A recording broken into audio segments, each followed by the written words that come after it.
In the area of human rights, we have got a strengthened office with significant new resources for the High Commissioner.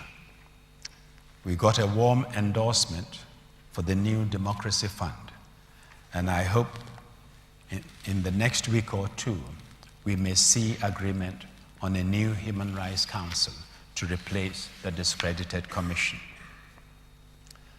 The most precious of all to me is the summit's acceptance that states, both individually and collectively, have responsibility to protect populations from genocide, war crimes, ethnic cleansing, and crimes against humanity.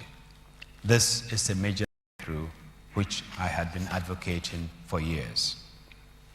Finally, the summit opened the door to big changes in the way the UN is managed. Some of these I have already been able to move ahead with, such as creating the Ethics Office and guaranteeing stronger protection for whistleblowers. But the main ones are still ahead. Indeed, many of the summit's decisions are only commitments in principle. The hard struggle now is to get them implemented in detail and in practice. For instance, the commitments for development, both from donor and developing countries. Pushing these through the country's political system against powerful vested interests will require sustained political effort. And a similar effort will be needed to achieve the breakthrough on trade, giving developing countries a real chance to compete in the global market.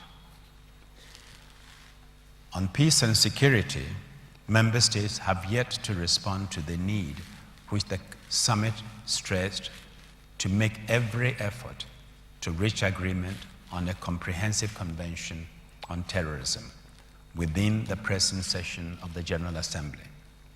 It is vital that they do so, as well as developing comprehensive counter-terrorism strategy with the urgency the summit called for. But you in this city know all too well that terrorism is a global scourge, and how important it is that all nations work together not to build or acquire nuclear weapons and to comply with standards set and monitored by the International Atomic Agency. But when we step back from the headlines, it should be clear that we cannot continue to lurch from crisis to crisis until the regime is buried beneath a cascade of nuclear proliferation.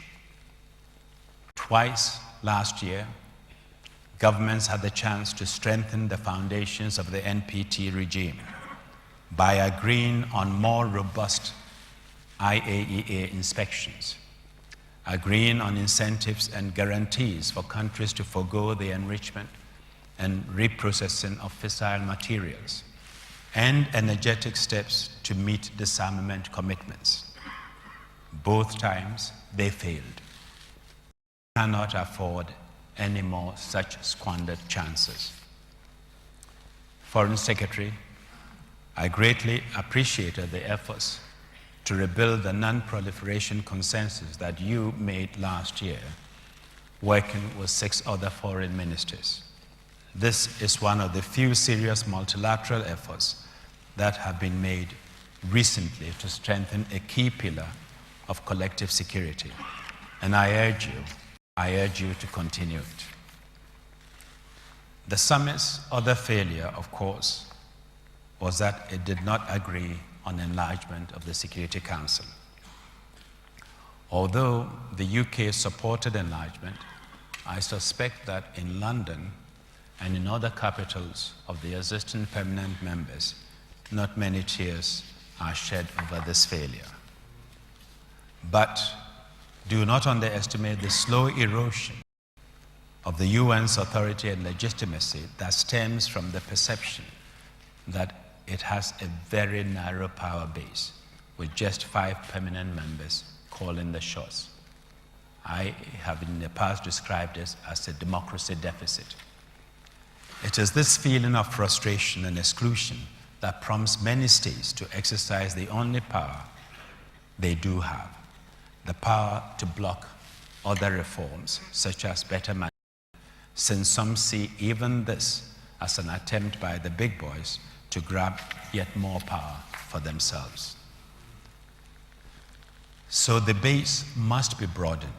Sooner or later, the Security Council will have to be enlarged. But meanwhile, there are other ways. There are other ways to give more states more of a say in UN decisions. The permanent members could pay more attention to the elected members of the Council, and the General Assembly could take more care to elect members who are up to their responsibility. And the Council as a whole should be more willing to share power with other organs of the United Nations, including the new Human Rights Council and the Peacebuilding Commission, a reformed Economic and Social Council, and the General Assembly itself. If these institutions win more respect and greater powers, there will be opportunities for more member states to exercise those powers, which in turn will give them a renewed feeling of commitment to the organization and a stronger interest in making it work. Britain has the expertise and the prestige to play a leading role in reforming the governance of the United Nations. It has in fact already increased its prestige by showing readiness not to put all its eggs in the permanent membership basket. What looks like giving away power can increase British influence, because if the UN is a ring in which you punch above your weight, it's in your interest to ensure it is a ring that the rest of the world really respects and cares about.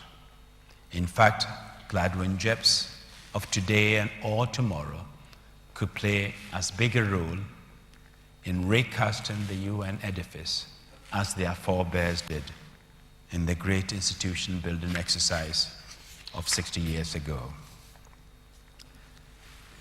If we are to have a UN capable of coping with today's crisis and tomorrow's, from Doha to Darfur, from global terrorism to global warming, a real effort of statesmanship and confidence building is required, and Britain has a major role to play.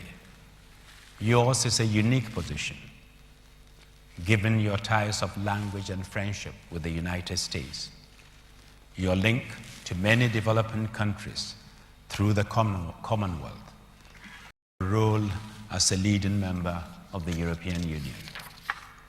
I fervently hope that at the end of this year, I shall be able to hand over to my successor an organization better equipped to meet the challenges of the 21st century and to serve the peoples in whose name it was founded.